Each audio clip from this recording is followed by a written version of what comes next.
Hey guys, we're in the shop today to take a look at the OneUp EDC tool that I have installed on my bike. We're going to try and break a chain and see how that works. So here we have the OneUp EDC tool. This version goes inside my steer tube and it works great. The doesn't rattle around or anything, but I want to show this is I've got the CO2 hanging off the bottom of it, which goes to the question is where do I keep the nozzle for the CO2, but that's another video. So we're going to go back into the chain breaker. How we pop this thing off. So one of these sides kind of slides out. I think it's this top one. There we go. You slide that right out, and it comes apart. So we've got. So once you've broken it apart, you have your multi-tool. It's got all probably the sizes you would expect. I'll go through an overview of I'll link off to MTV Savant's video on the actual OneUp component, and you can see how the installation works and see what forks it works with. But for the most part, this is the multi-tool. It's pretty small. Has all the tools you expect on it and probably need on the trail. And the thing we're going to take a look at is the actual chain breaker. So this is the chain breaker. The thing that the way this works is you use the 3 in back, and you can loosen this up, and then you slide your chain in. I have some spare links with chain to test out. Oh, let's try this. Maybe try one of these easier ones.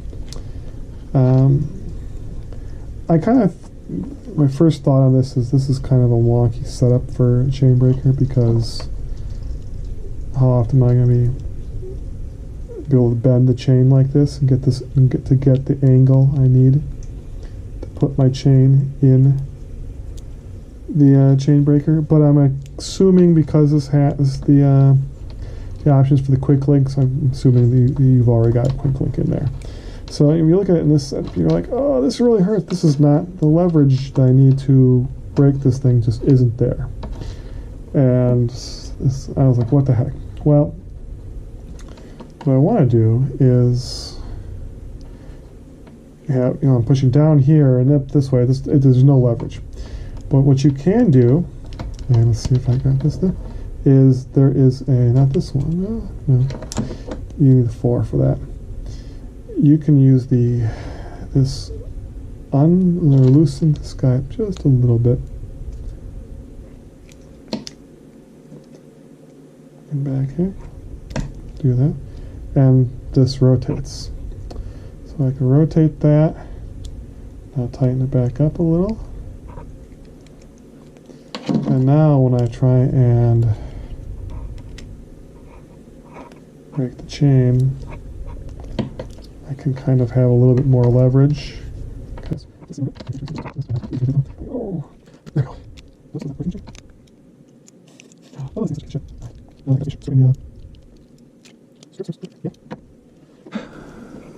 So I think I just stripped the bolt for the chain breaker. That is no good. So I was able to break the chain eventually. It took a lot of work, and I ended up using a different.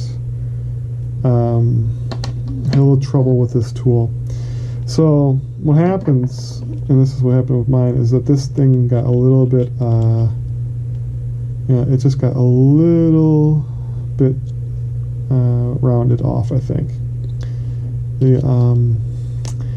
So it's really small and it's kind of flimsy, and the idea of using the tool and you're putting a lot of torque to try and pop that chain out. I mean, this is XT 11 speed chains, and these bolts are in there pretty tight. The pins are in there pretty tight.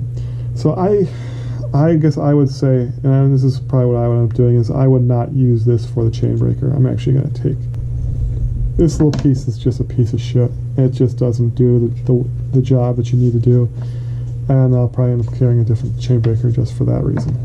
But I wanted to compare. You know, so this is the OneUp. This is my Crank Brothers.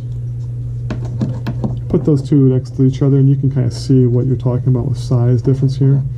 You know, this is about 1/3 the size of that. It's great that it can fit in my tube, and it's nice for, I would say, a backup.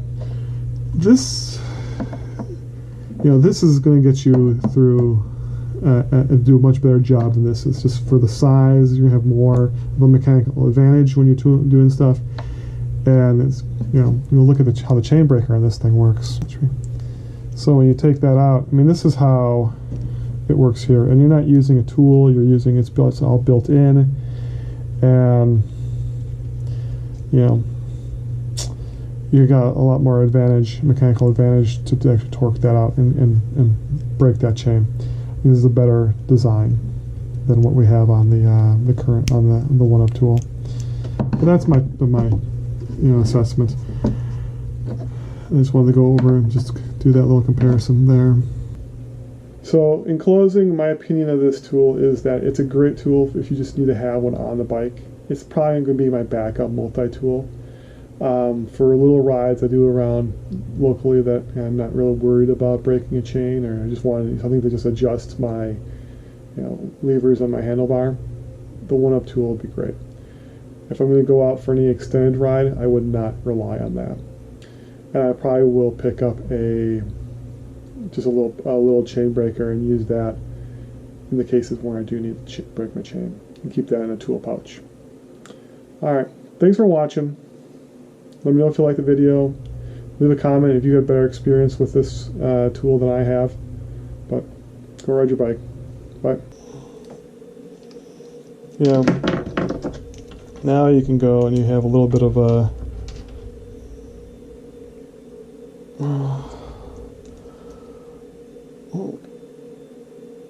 oh, there you go. So you can kind of squeeze that and you get a little bit more leverage. No, the damn thing's too slipping and sliding on me. So, there we go. Squeeze that. I'm going to tighten this thing up a little bit. Too late. Let's get this thing done. Okay, see, it's like sliding in and out on me. There we are. Come on. You can do it. You can do it. Hopefully we can see this. Oh, there we go. Ta-da. I broke the chain. That wasn't frickin' awful.